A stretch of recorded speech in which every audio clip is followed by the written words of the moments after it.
Olá, seja bem-vindo à Igreja Adventista do Sétimo Dia do Jaguaré e essa nossa semana da Páscoa que celebra a morte e a ressurreição de Jesus. Nós já estivemos juntos ontem e você é muito bem-vindo mais uma vez para esse momento conosco aqui nessa quinta-feira. Eu quero ler com você um trecho dos Evangelhos, mas antes disso quero convidar você a uma prece. Senhor Deus, nós te agradecemos porque o Senhor é bom com a gente, porque a despeito desse mal que nos cerca, o Senhor tem cuidado de nós.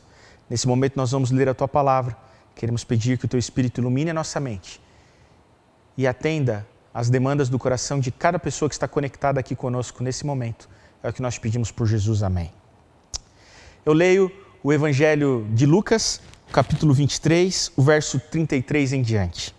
E diz assim: Quando chegaram ao lugar chamado Calvário, ali o crucificaram, bem como os malfeitores, um à direita, outro à esquerda.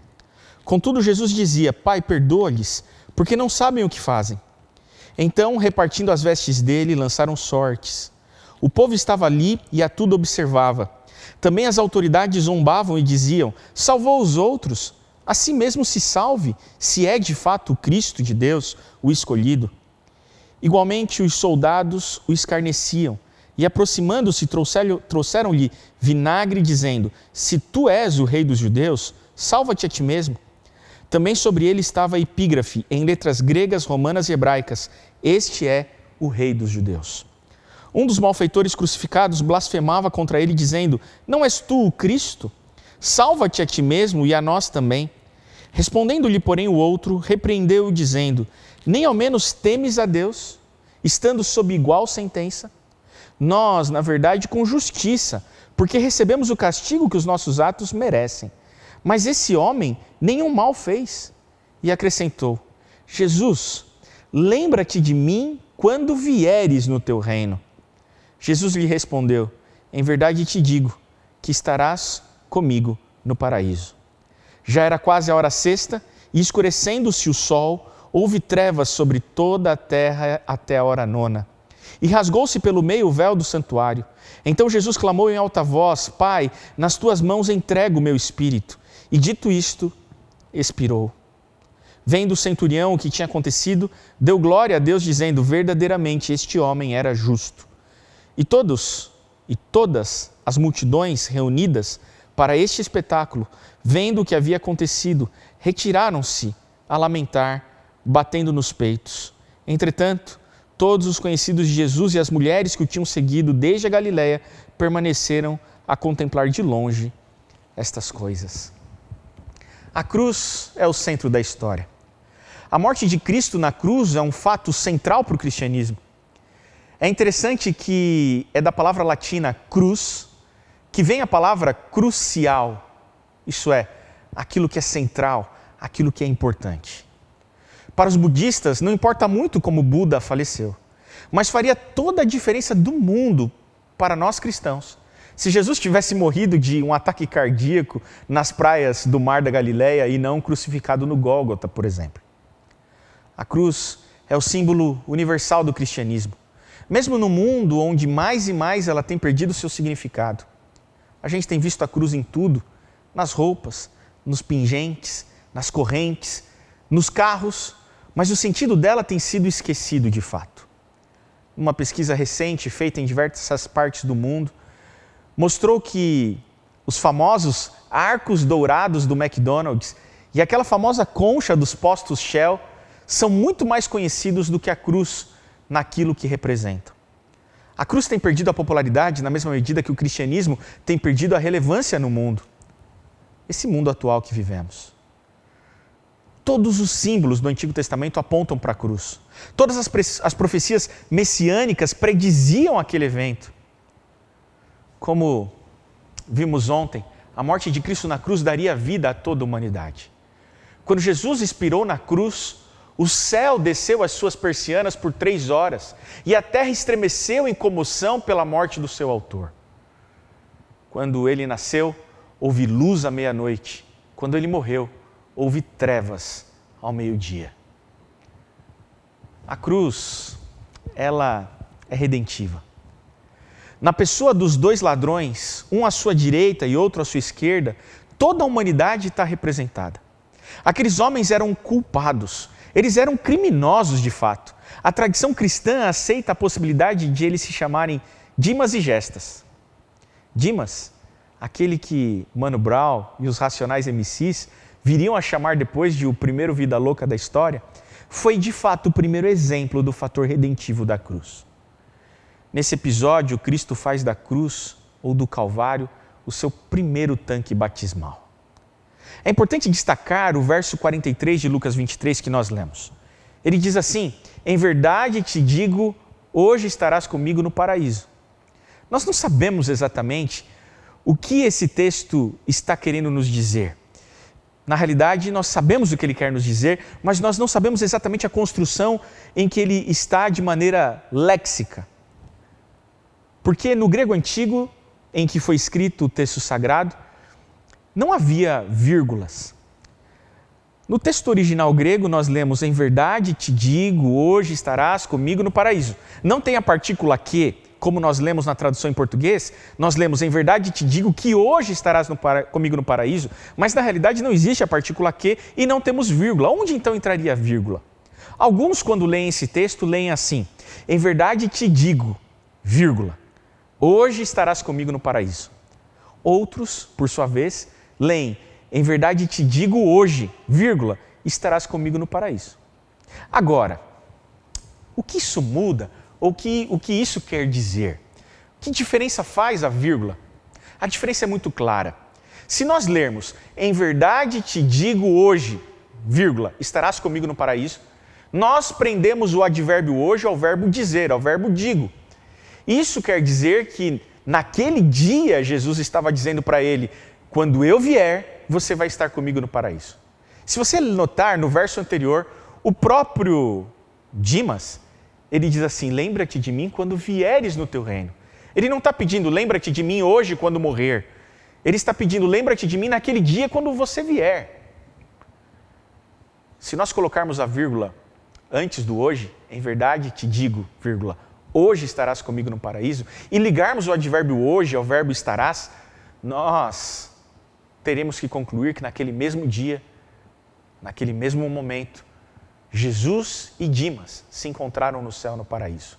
Mas isso vai na contramão daquilo que a Bíblia e o pensamento judaico-cristão têm sobre o que acontece depois da morte. Na Bíblia, nós entendemos que a morte leva as pessoas para a sepultura e lá elas ficam, elas não vão para o céu ou para o inferno, elas aguardam na sepultura até aquele dia, o dia da grande ressurreição, tema que vamos estudar melhor na sequência dessa nossa série, mais precisamente no sábado e no domingo. Você também é nosso convidado. Se nós crermos que o que Jesus está dizendo é que eles estariam naquele dia no paraíso, nós temos que entender que tanto Dimas quanto Jesus foram para o paraíso naquele dia. Como eu disse, no grego original não temos a vírgula, o que faz desse texto um texto muito difícil de interpretar. Nós cremos que o advérbio hoje esteja ligado ao verbo digo, ou seja, em verdade te digo hoje, como era uma estrutura comum na língua semita. Em verdade te digo hoje, estarás comigo no paraíso naquele dia, quando eu vier. O próprio Dimas havia pedido estar no paraíso naquele dia, no último dia. Mesmo porque não seria possível Dimas estar naquele mesmo dia com Cristo no paraíso, visto que Cristo não foi para o paraíso naquele dia. E isso fica muito claro quando você lê em João 20, verso 17, no encontro posterior à ressurreição, em que Jesus diz a Maria que ainda não tinha ido ao Pai. Ou seja, se nem Jesus tinha ido ao Pai depois da sua ressurreição, como é que ele estaria naquele mesmo dia com Dimas? Mas o que nos importa é que Dimas não tinha feito nada para merecer aquele presente. O que nos importa não são essas questões teológicas. O que nos importa não são a língua original ou onde está a vírgula. O que nos importa é que naquele momento Dimas estava ganhando um presente do qual ele não merecia. Se houve alguém indigno, esse alguém era Dimas. Se alguém já mereceu morrer, esse alguém era Dimas. Esse é o ponto. O amor de Jesus não depende do que possamos fazer por ele. Absolutamente não depende de nada que nós fazemos. Aos olhos do rei, você vale simplesmente pelo que é, não pelo que deveria ser. Então, sorria. Eu faço isso. Eu sorrio porque eu sei que não mereço um amor assim. Nenhum de nós merece. Quando nós vamos fundo no assunto, nós percebemos que qualquer contribuição nossa é insignificante. Todos nós, por melhores que sejamos, merecemos a salvação na mesma medida que aquele ladrão, Dimas, merecia. Ou seja, nenhum de nós merece. Eu também sorrio ao pensar que lá no céu, quando chegarmos lá, eu encontrarei um ex-condenado, sorridente, andando pelas ruas de ouro, que sabe muito mais sobre graça e amor do que 1 milhão de teólogos. Nós merecíamos a cruz. E por isso ela é ofensiva para nós. Porque ela é para pessoas como Dimas, não para Cristo. É por isso que Paulo vai dizer ao povo de Corinto que a cruz era um escândalo para os judeus. Porque como imaginar um Deus que fosse culpado ao ponto de merecer a cruz? A cruz é para gestas, a cruz é para Dimas, a cruz é para criminosos, a cruz é para pessoas malfeitoras. E a tradição nos diz que quando a Bíblia usa a expressão que ambos eram malfeitores, Dimas e Gestas, ela está querendo dizer que eles eram ladrões de alta periculosidade. Eram malfeitores de fato. Eles não só roubavam casas, como abusavam das pessoas. Ver Cristo, o próprio Deus, na mesma condição ou tendo a mesma sentença que homens como Dimas, para nós é um escândalo. A cruz revela que, como Dimas, nós somos imerecedores, somos maus. E isso inclui toda a raça humana. Eu sou mau e você é mau também. E isso é o que nos deixa confortáveis numa conversa, porque a queda nos nivelou todos por baixo. E é por isso que o mundo está em terrível perigo agora mesmo. Sabe? O mundo não é tão perigoso porque a gente tem bombas atômicas, armas nucleares ou favelas dominadas por armas com alto poder de destruição.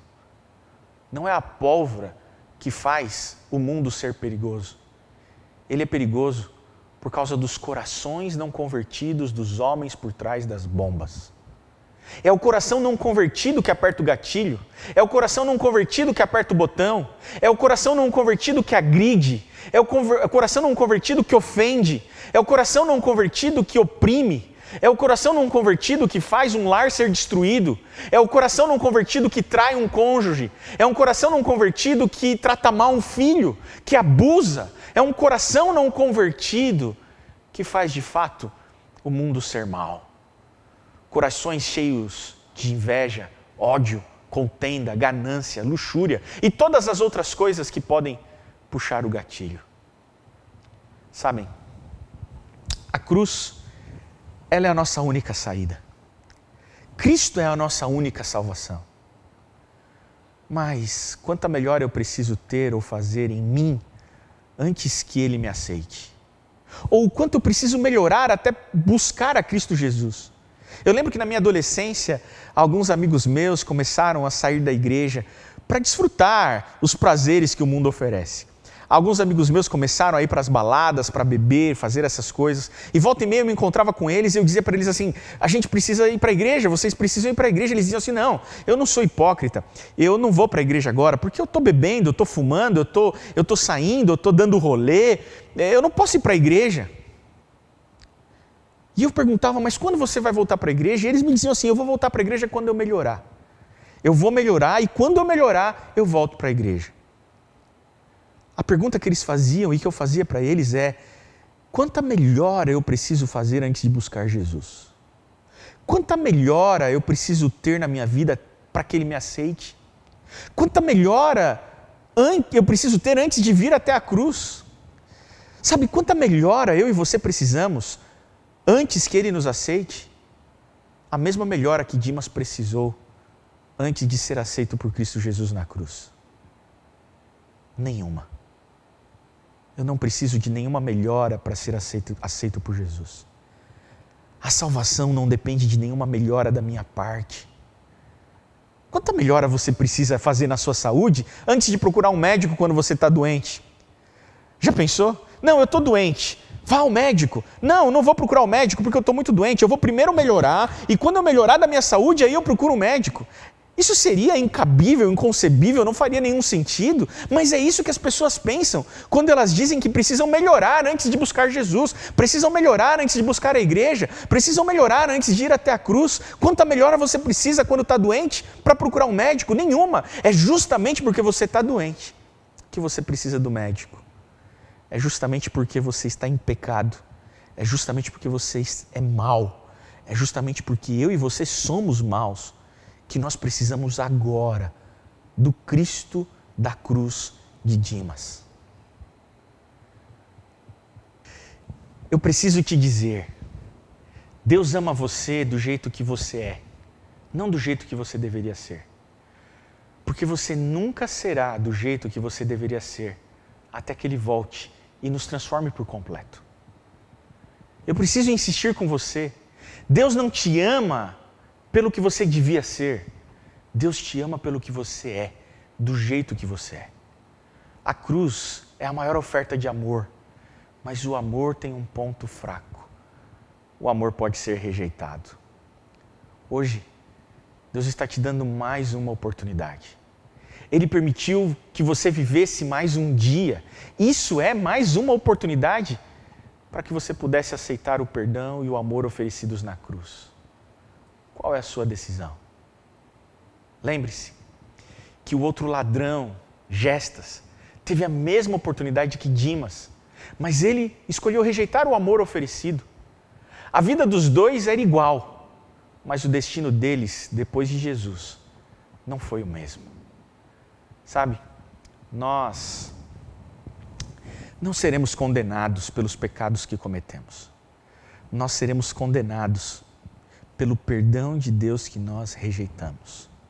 Hoje você está tendo mais uma oportunidade. Hoje a cruz está te dando mais uma oportunidade.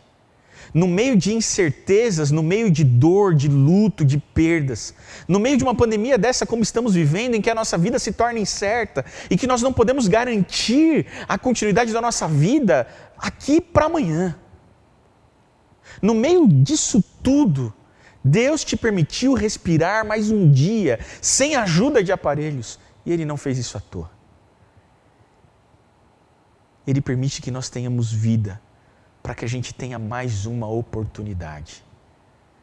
Talvez eu esteja falando a pessoas que já são crentes, frequentadores de igreja, há 30, 40 anos, mas nunca entenderam o amor de Deus.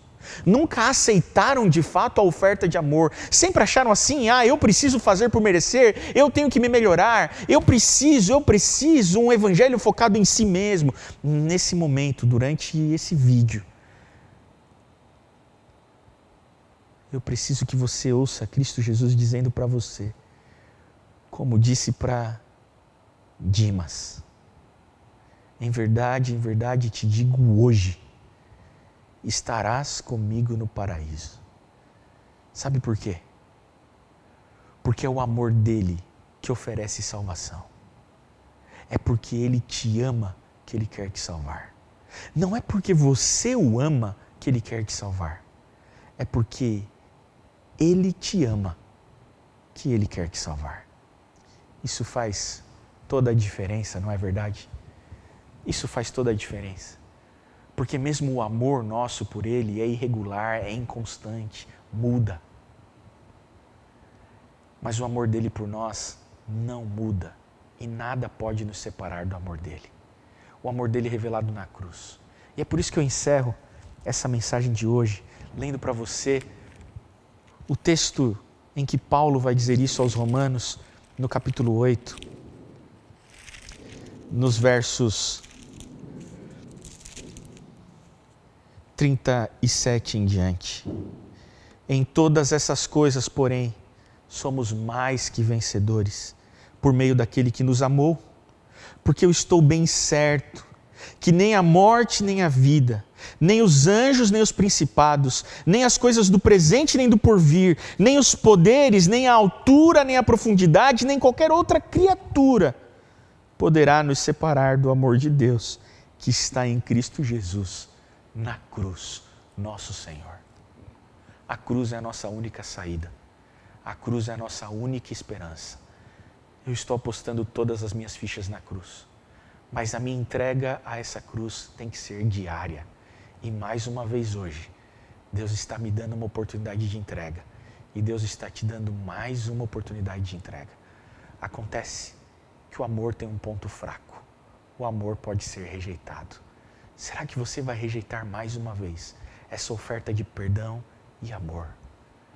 Se eu posso desejar alguma coisa para você nessa noite, é que você não rejeite o amor dele. Que você pare de relutar. Que você aceite e que você se entregue a esse amor que reúne, reconstrói e salva. Que Deus abençoe você, que Deus abençoe sua casa. Eu quero orar por você. Santo Deus, nós te agradecemos pela cruz. Nós sabemos o quanto a cruz é ofensiva. Nós sabemos o quanto nós merecíamos aquela cruz. Mas por amor, o Senhor escolheu morrer em nosso lugar. O Senhor escolheu ser nosso substituto. E o Senhor foi capaz de fazer do Calvário o primeiro tanque batismal.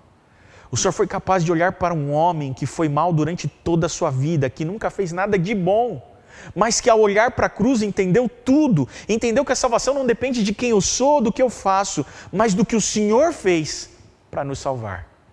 E naquele momento o Senhor disse para Dimas, certamente quando eu voltar, você vai para o paraíso comigo. Que nessa noite o Senhor diga para mim a mesma coisa que disse para Dimas. Que nessa noite o Senhor diga para essas pessoas que estão assistindo a mesma coisa que o Senhor disse para Dimas.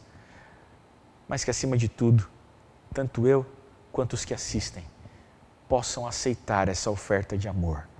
Porque nós sabemos que o amor tem um ponto fraco. Ele pode ser rejeitado. Que nós não rejeitemos mais uma vez a oferta de salvação. É o que eu te peço por Jesus. Amém. Deus abençoe você.